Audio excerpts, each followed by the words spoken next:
amarna bi akhlaqil karimah. Wassalatu wassalamu ala rasulillah la nabiyya ba'da. Amma ba'd. Dewan Hakim nan arif dan bijaksana, hadirin sebangsa dan setanah air yang kami hormati. Indonesia, negara kepulauan yang memiliki 741 suku bangsa dengan ribuan bahasa dan dialeknya, menjadi rona pelangi budaya Nusantara yang tiada duanya. Dapat kita saksikan di saat Ramadan dan Lebaran tiba, umat Islam bersuka cita. Masjid pun ramai dipenuhi orang beribadah. Ketika Natal tiba, umat Kristiani bergembira. Gereja dihias menyambut jemaatnya. Begitu pula umat Konghucu. Namun hadirin, di balik indahnya keragaman tersebut, kita harus menyadari bahwa ada bahaya besar mengintai. Keragaman juga memiliki potensi konflik yang apabila tidak dikelola dengan baik dapat mengganggu persatuan, kesatuan, keutuhan, bahkan kebersamaan bangsa Indonesia. Oleh karenanya hadirin, untuk menyikapi persoalan tersebut pada kesempatan yang penuh ukhuwah ini, perkenankanlah kami membawakan syarahan Al-Quran yang berjudul Menjaga Keberagaman dengan Rasa Syukur dan Nilai-Nilai Spiritual, dengan landasan ayat suci Al-Quran Surah Ar-Rum ayat 22 sebagai berikut.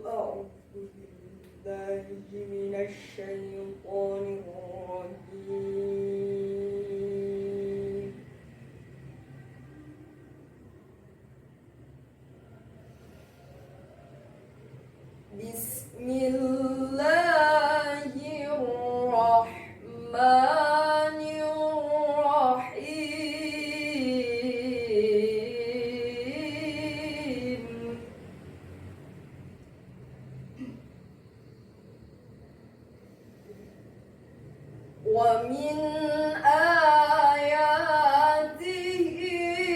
خلق السماوات والأرض واختلاف ألسنتكم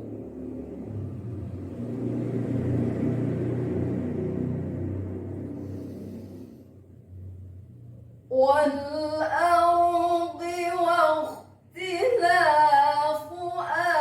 ألسنتكم وألوانكم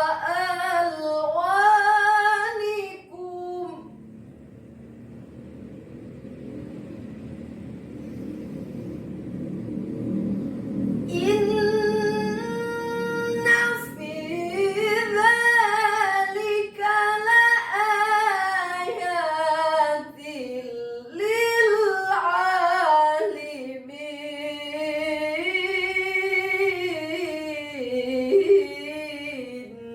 Hamba berlindung kepada Allah dari usikan setan yang terkutuk, dengan menyebut asma Allah yang Maha Pengasih lagi Maha Penyayang. Dan di antara tanda-tanda kebesaran Allah adalah diciptakannya langit dan bumi, perbedaan bahasamu dan warna kulitmu. Sungguh pada yang demikian itu benar-benar terdapat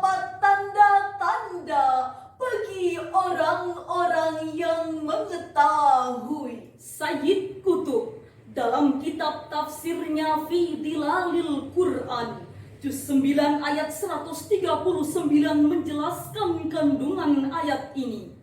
Adapun penciptaan manusia dengan berbagai macam bahasa dan warna kulit memiliki korelasi dengan penciptaan langit dan bumi yang mengagumkan ini. Adapun perbedaan hawa udara di permukaan bumi secara astronomis memiliki implikasi terhadap perbedaan bahasa dan warna kulit.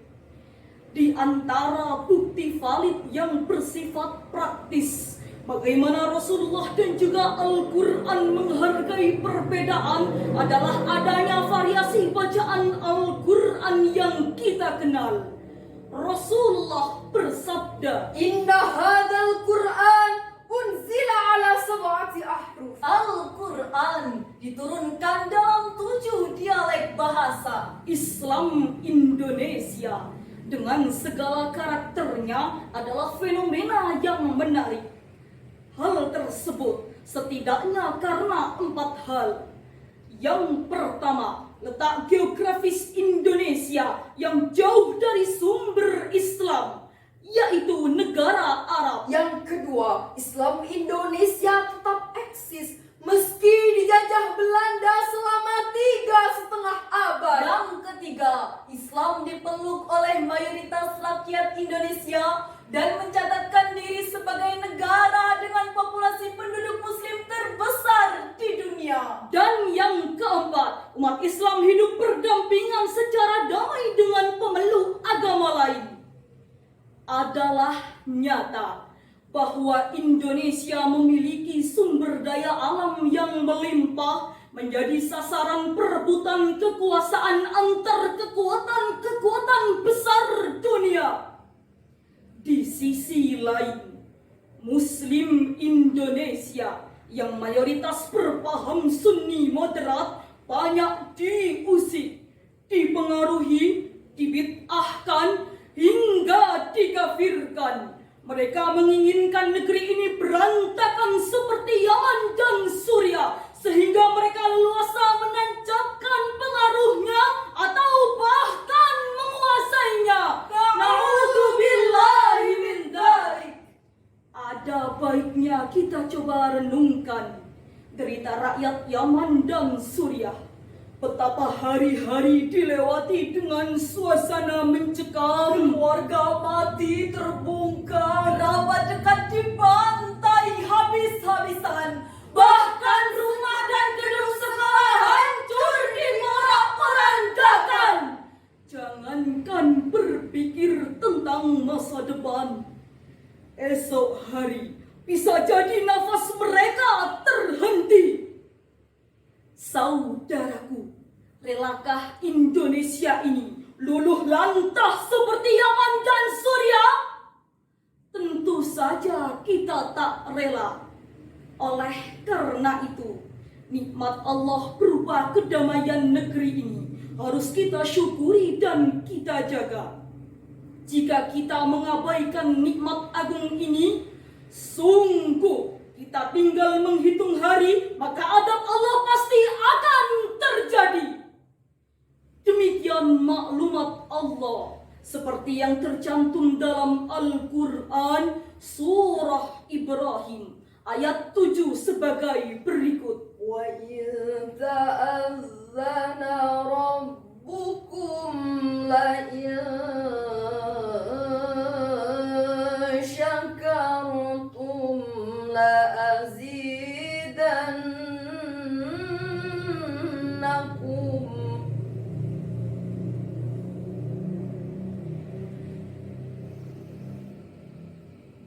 La in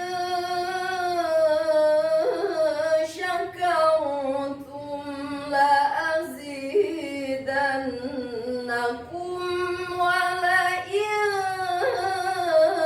kafartum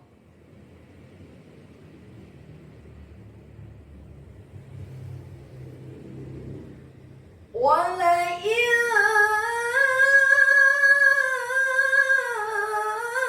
kafartum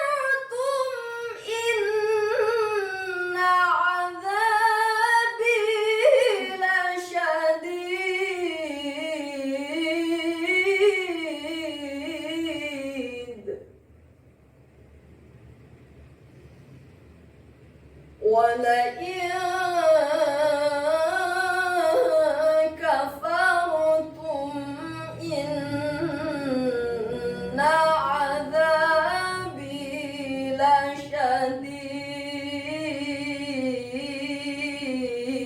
لشديد صدق الله العظيم.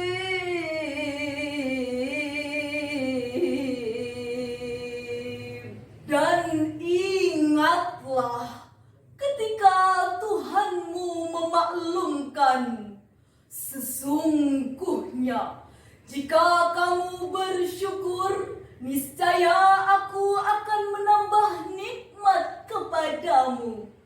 Tetapi jika kamu mengingkari nikmatku, maka pasti azabku sangat berat.